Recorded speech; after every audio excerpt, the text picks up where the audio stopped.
Welcome to Mika Amcha Yisrael. In Parashat Hukat, the pasuk reads, "Vayamat Aharon Sham Barosh Hahar," and Aharon died there on top of the mountain.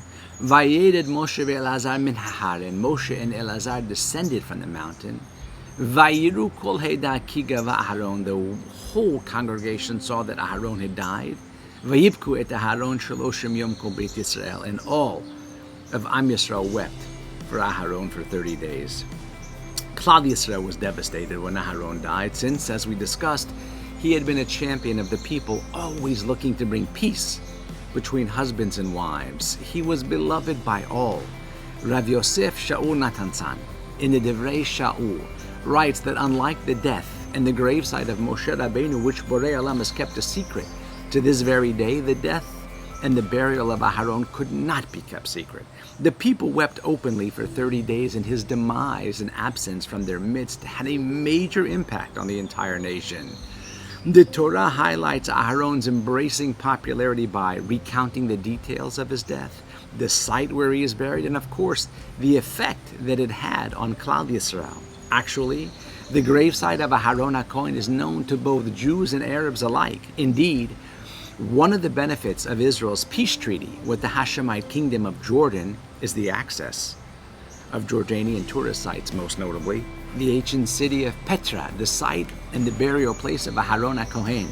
If you are unaware of this history, I believe you will find this simply fascinating. Petra was the capital of the Nabateans about 2,000 years ago, and for 7 centuries, Petra's existence was a heavenly guarded secret, only known to the local Bedouins and the Arab tradesmen. But in 1812, a young Swiss explorer, Johann Burckhardt, overheard locals speaking of an ancient hidden city carved in the sandstone cliffs in the mountains of the Wadi Musa Valley.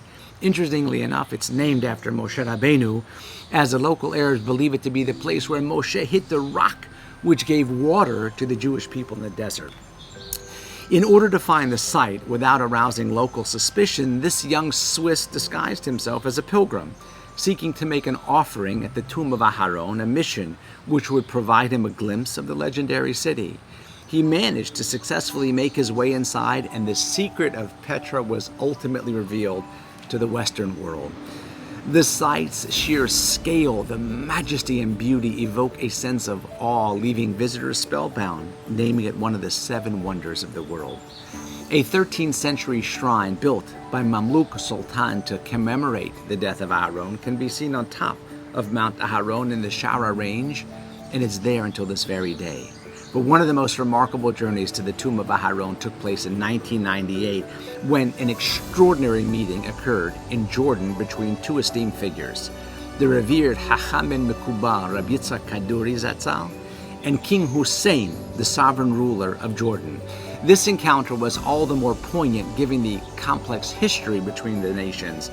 Just 5 decades prior, during the 1948 War of Independence, Jordanian forces had captured the Jewish quarter of the Old City, resulting in a terrible destruction of Yeshivat Porat Yosef and the surrounding homes. Rav Kaduri had managed to smuggle some of the sacred texts to Yeshivat HaMekubalim in Yerushalayim, but many precious books and Kitvei Yad were lost forever, making this meeting a powerful symbol of reconciliation and respect. 46 years later, in 1994, Jordan became the second Arab state to sign a peace treaty with Israel.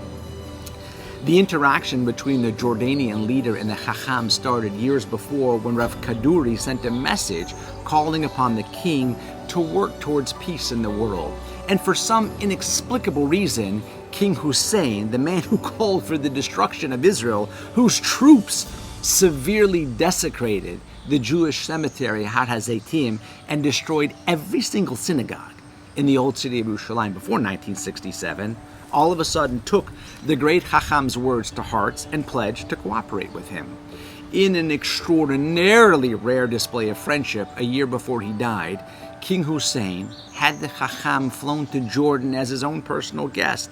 Many wondered if Rabbeinu Yitzchak was a peace envoy, really on behalf of the Israeli government. However, before the meeting, the Chacham's son, clarified that his father would not be visiting Amman on an official visit, stating that the purpose of the trip was really only to pray at the gravesite of Aharon HaKohen. An entourage accompanied Reb Yitzchak on the flight, and when they landed in Amman, the capital city of Jordan, he was chauffeured in a vehicle provided, of course, by the king. However, as was prearranged, the Chacham, who by most accounts was 104 years old at the time, did not join the rest of the delegation on the specially prepared car ride up to the mountains.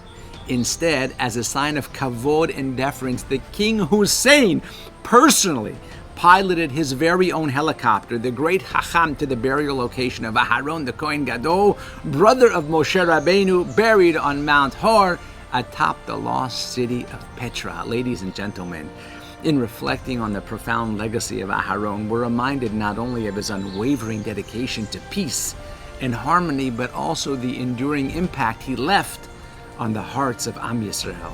His life and, of course, his death serve as a powerful testament to the strength of unity, compassion, and the pursuit of righteousness. As we stand in awe of the historical journey that brought the hidden city of Petra and the kever of Aharon to light, we are equally moved by the extraordinary moments of reconciliation and respect between once adversarial nations. The remarkable meeting between Chacham Yitzchak Kaduri Zatzal and King Hussein of Jordan symbolizes a beacon of hope, illustrating that even amidst the shadows of conflict, the light of peace can shine through. May we be zocheh to see and experience the ultimate shalom.